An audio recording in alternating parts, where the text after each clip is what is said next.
Hi there and welcome to Days and Nights with me, Sir Nick. I'm in this rather beautiful, cute cottage, but it's way bigger than a cottage. One of these wonderful Inspirato homes on the central coast of California, right here in Santa Barbara. On today's show, we will explore and more importantly, taste some of the region's fantastic Central Coast wines. And we're gonna have some fun in the kitchen with Cat Cora from Iron Chef fame.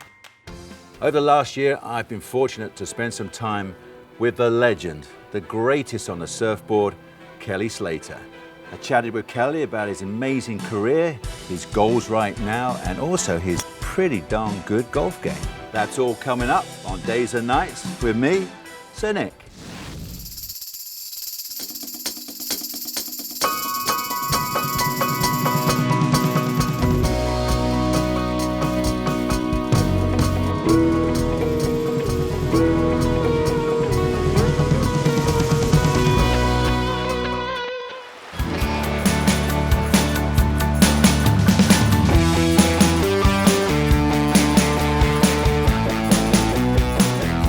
Take the red-eye from Hawaii to play golf at Pebble Beach?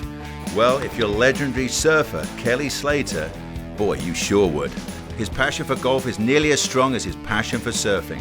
With an incredible 11 world championships and being top of his sport for decades, he is unquestionably the GOAT, the greatest of all time.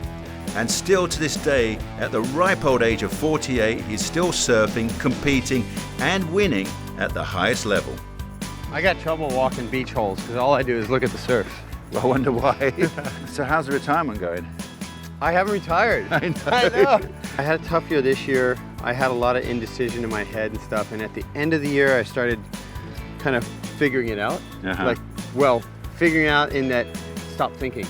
Yeah. And I stopped thinking, I just started acting. And I ended up winning the Triple Crown in Hawaii. I got third in the Pipe Masters. So I finished the year on a high note. So this year coming up is going to be my 5th decade competing. Wow. I started in 1980. Had I started a year earlier, this would be my 6th decade. It'll mark my 40th year surfing competitively. Wow, very good. We both travel all over the globe, and when I first sat down to chat with Kelly, we were in Paris for the Ryder Cup. We sat at a cafe where we discussed our love for golf and its, would you believe, connection with surfing. The thing about golf was that I wanted to get good. I got hooked right away, as you do with surfing. You kind of get the bug, and then you have to play every day, or you have to surf every day. And I got that bug in about 95. I read Hogan's book. Somebody told me to get it and read it. And it gave me all the visual cues on how to imagine, where a plane is and what what that means to be on a plane. I used to think about my shoulders being on the plane. There you go. And I would imagine the surfboard is the plane I'm surfing on. Yeah. And my shoulders are kind of on that same plane up here. Well, that is really similar to us, isn't it? And so when I rotate my shoulders, I don't want to be pushing down into this. Okay. Here's the board, and here's my shoulders, and they're kind of rotating here. And if I always sort of lead my turns with my shoulders slightly up and open to my turn, then it would always free me to be in a strong position. Just had my first surfing lesson, I'm making that. Funny enough, the 2 years after I started golfing were my best competitive years I ever had. So after we sat down, I learned a very valuable lesson. Keep the cameras running, because I spied a set of stairs. So cut a long story short, there I am getting a surfing lesson on the steps in Paris. Visualize I'm on my board. Here's my That's it. Yeah, you don't really want to. You don't want your hips to get back. This is the lesson I got. Yeah, okay. You always kind of want your hips to lead the turn. Oh, same as golf. Yeah, like a little bit ahead here. You don't want them back. This. Like if I'm going to turn that way, I don't want to go like this. No. I want to go like this, and I'm open. Face the. See my shoulders open. We are the same. I should be good at this. I got to face my fears on a little wave about this big. Yep. So we'll get you there. We'll get you there. Here we are at Pebble Beach. You're playing with day one's gone by. Monday you were surfing in Hawaii, jumped on a red eye. Yeah, Monday surfed all day. Hey, just tell us about how your golf went today. Golf went pretty well today. I didn't strike the ball very well today. I putted really well. With that ugly putter. It's an ugly putter, man. Doesn't matter if that thing drops. Who cares what it looks like, right? Exactly. Well, we like to keep ourselves very healthy, don't we? Of course, yeah. I'm known around the surf world as like a kind of a health nut.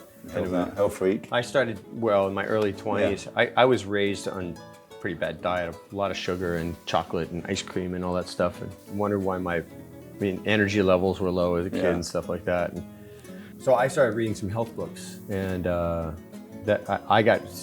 went, well, I can control this whole other facet of my health. I can do this, and I never knew this stuff. They don't teach you these things in school. They just say, here's a food pyramid, and eat a bunch of bread and meat, and you're good. Yeah, exactly. Started as a whippersnapper. Yeah, I started at 8 years old. 8 years old.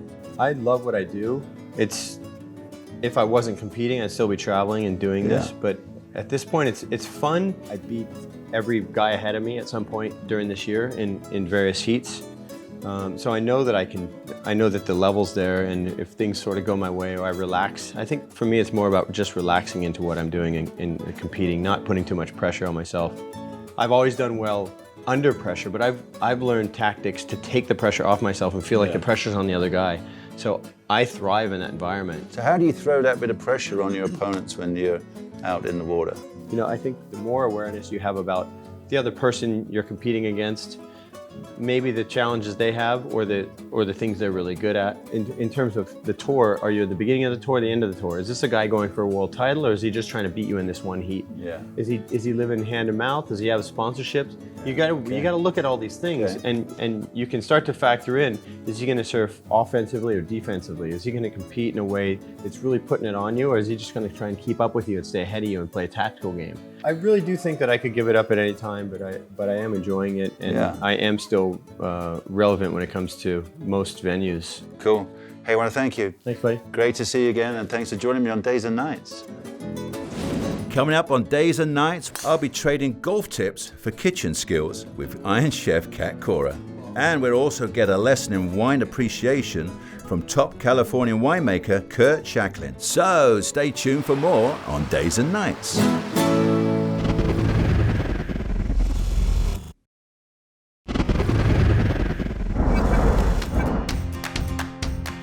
This segment of Days and Nights is sponsored by Medterra CBD.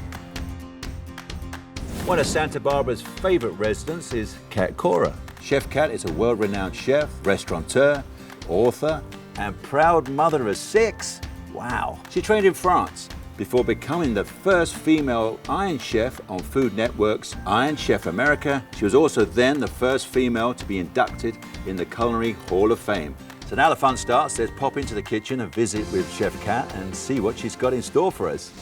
Well, Chef Cat, thank you so much for joining me. Thank you for having me. Yeah, and first for glancing across all these different ingredients. Yes. It reminded me of the good old days of my dear mum, when my salad was a lettuce leaf, a chunk of cheddar cheese, half a tomato, and everything was dunk, dunk, dunk, dunk Very on the plate. composed salad, Yeah, it was hilarious. So I got a funny feeling we can do something far more elaborate than that. This is also a composed salad. So a lot of, there's several different ways to do salads. 2 major ways. One is a composed salad, which is everything, like you said, dun, dun, dun, everything is kind of in its place. Okay. And then a toss salad. So everything's just kind of mixed together. So I really love this. This is at Mesa Burger here in Santa Barbara. And it's just a really good salad because it's a take on a Cobb salad, but a little healthier and a little more elevated. Oh, even better. Little elevated. So what I'll start with is just some chopped romaine here. Okay. And then I've got some bacon, or you can also do turkey bacon, which is what I like to do. Some boiled eggs, some pickled red onion, a little blue cheese, and some cherry tomatoes. Okay. And then the dressing is an apricot dressing. So I take apricot and kind of cook it down and just... Sorry, excuse me. Yes. Did you say apricot? Apricot, No, yes. it's an apricot. Apricot. Apricot. Apricot. Tomato. We're gonna have a first fight, but you've got a big knife, so I'll shut up. I do have the knife. I am holding the knife. So just in jest, I would say it's called an apricot. Apricot. I like that. But this is the apricot base. Great. And so we just take a little of the apricots, cook it down, and make a little bit of a paste. So what I do with this, I'm going to just make a quick dressing. So I've got olive oil here, a little bit of sherry vinegar, and some Dijon mustard and thyme. So it's very simple, basic vinaigrettes. I mean, this is really the base of a lot of vinaigrettes, you know, especially the French classical cooking is just a little bit of sherry vinegar or white wine or champagne vinegar with some Dijon mustard. And then you start bringing the acid into it with the vinegar and the Dijon mustard, which gives it that tang. You want some of that, especially when you add the oil in. So I'm gonna add a little bit of the oil right into it. This is a good extra virgin olive oil. I do like to use extra virgin olive oil in almost everything I do, just because it's got a lot of antioxidants. A lot of health factors to it. So I add that right in as well. And then I'm gonna take a little Dijon. I'm gonna scoop that right in, just to, again, to give it some of that acid and give it some complex flavors, because what you're trying to do anytime you're creating a recipe of any kind is you're trying to build flavor. Okay. So what we're doing is we're just building flavor right on top of each other. So basically giving it the acid, the sweetness, the saltiness that we'll add with a little bit of salt and pepper and a little bit of thyme too. We'll give it a little bit of herb action there. So add a little water to it if you want to, you know, because it does get a little thick because you do have the olive oil and you do have the apricot. The apricot base. We have our apricot vinaigrette that we add right in. And then what we do is very simple. We're going to put our romaine lettuce that we've chopped up. Basically, in a composed salad, you're just basically putting your ingredients right in little compartments, if you will. Little compartments, tucking them right into the salad, right here, like this. And it just becomes this beautiful little canvas, if you will. You have, you know, a salty smokiness with the bacon. You have that pickled flavor and the acid with the pickled onions. And then you have the tomatoes are a little earthy. You get some blue cheese in there, a little musty. I love a musty smell of blue cheese and taste. So you add those right on. And then you can just put some hard-boiled eggs, which is very classic. So we'll just kind of line those up really beautifully as well. A little bit of cracked pepper in there, and then what we do is we add on top. Now, sometimes I grill this, and sometimes I use it as a fresh avocado. So what we like to do is I basically just take, at the restaurants, is we take it and we kind of just add this right in like this. And I'm gonna just kind of slice it really beautifully like this, okay? And then what I'll do is I'll take it right out of the skin here, put it on top, because what I'm gonna do is something really fun, is I'm gonna put a little bit of the vinaigrette right inside of it, like this, right inside of that little, and then you can put a little extra on the plate as well, and you can also do a little drizzle, which I like to do. And this is just a really quick, you can add chicken to this, you can add shrimp to this, you can add pretty much anything to this. This is the base, or you can just have it as is, which is also nice as well. And there you have it. There's our Cobb salad, or avocado Cobb salad. Wonderful. My mum will be so proud of me. I think she would be. I'm having the chef make me a salad. Well, Chef Cat, thank you so much. And then trade-off, I'm going to take you into the garden and we're going to have a spot of golf. Oh, you're going to help me with my golf swing. I'm going to do a trade. Turn and lovely, and keep going. So I'd love you. That was really good back. Hang on to the club. Okay. So imagine I was pulling you. Yeah. Keep going, release, release, release, release. Ah, very good. There you go. So we've always got to face our target. Yes, okay. All right, here we go. Fantastic. Oh my goodness, look at this. Oh, that was right down the middle. Ladies and gentlemen, we have a serious brand new golfer here. That was brilliant. When we return on Days and Nights, we'll get deep into the terroir of Santa Barbara County and see why it's producing some really outstanding wines. Then the master tester, that's me, will review some new golf equipment. Now that's always fun. So don't go away. Days and Nights will be right back.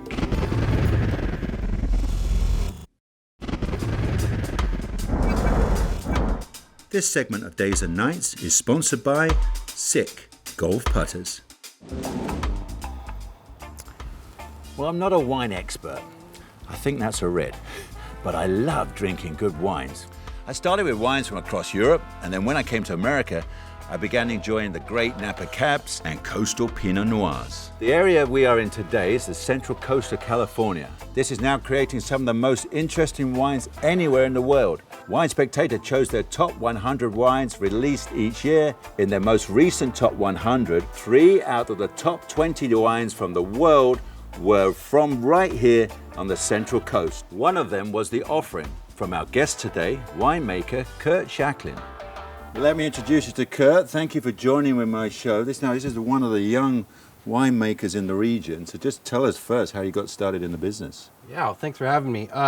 Well, Started out about 17 years ago. Used to work in grocery stores, actually, my day job. And my bosses started teaching me about wine. Oh, really? It's kind of how I got into it. And a couple years later, I moved up to San Luis Obispo to go to university.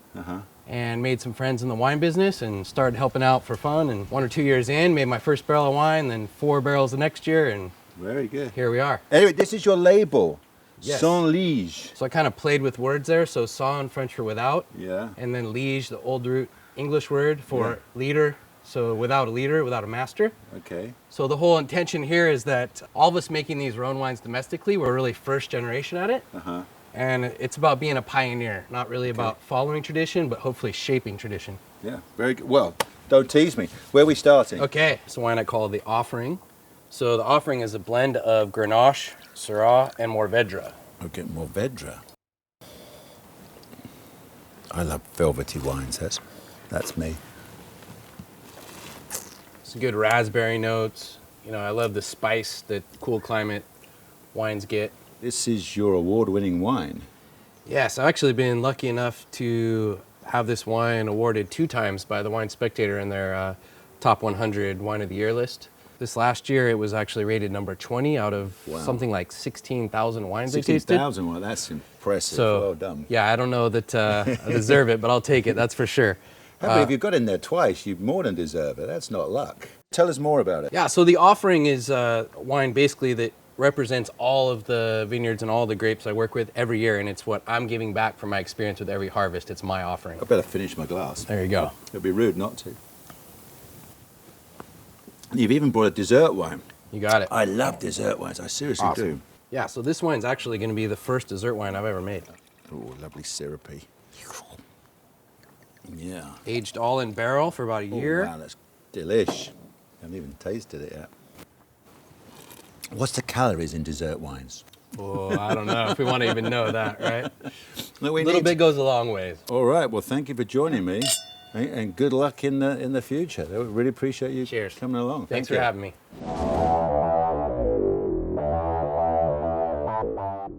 Well, first port of call on demo day is I thought I'd start with the putter, so I just popped in to be with Steve Harrison and Sick.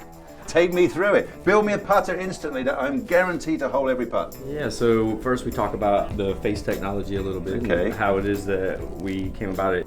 Got a patented face technology on it. It's a 4-degree loft change from top to bottom.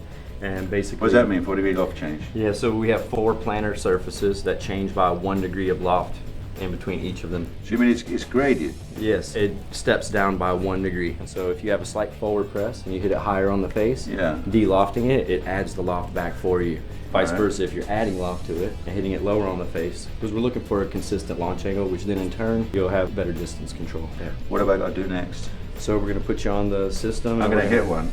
Right here. So try and do the St. Andrews special. Low and rotate it, open and boom. And I hit it. Hit the target. So I'll do the same. I'll do 3 of these then, yeah? There and rotate it and hold it. Boom. One more of the rotate it. Right, is that? So we're going to get some numbers. Wow, it's really good. Everything that we were talking about before, your club head speed, shaft angle, you added loft to it, so your hands were behind at impact. I added loft. Yeah, we actually started at forward press, so 0.48, and we added 1.73 during the stroke. Interesting, isn't that? Okay. Yeah, so how do I make it better? What areas have I got? So if I could stop adding that 1 degree of loft? Not necessarily. Oh. Because the putter is helping out with that. So even though you're adding loft at impact, it's actually reducing the launch angles. We used to have to adapt our technique to the equipment. Now the equipment adapts to us. With a bit of luck, you're going to put all my numbers in and build me a putter the speed of light. Absolutely. I bought my truck so I can load it up today. All right, I appreciate that. That was great learning the science, the real science of putting. To find out more about the product we tested today, visit daysandnights.com. Coming up on Days and Nights, we'll do some work on your short game, Faldo Formula style.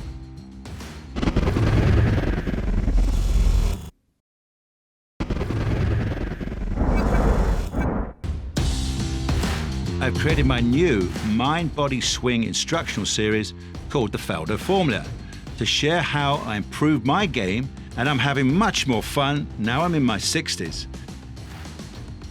Number one, when you get to a chip shot, lob shot, whatever it might be, look at the lie first. And then you visualize it. You can see yourself standing and you can feel it. See it, feel it, how you know, and if you need to, send the messages into your right hand of how you're going to loft the ball, where you want to land it, how it's going to run, hit the flag, and then test the ground, and you can feel with the bounce on the back of the club. Do you want, if you open it up, you've obviously got no bounce and it kind of sieves through, that one would go. You want the one where it just connects with the ground enough, like that. See how I'm just cutting the grass? So just got enough resistance. And I found under pressure, keep your eyes on the divot after you've played the shot. So get comfortable, work out how hard you want to hit it. And I'm going to keep my eyes on the divot, even though the ball has gone. And that for me, under pressure, really worked. Watch that. I could see all those blades of grass come up and it produces the perfect strike. You can watch hours and hours of mind, body, swing from Faldo Formula videos that I believe will really help your game. It did mine. It's normally $100 for a year's subscription, but due to this global pandemic and no new golf to watch, I'm going to give it for free until the first major of 2020 is played. Just visit daysandnights.com. On the next Days and Nights with me, Sir Nick, we'll travel to New Jersey and play golf for a great cause with some of the best chefs in the world. We'll enjoy incredible food, I'll look to improve your golf, and we'll learn how to make the James Bond cocktail.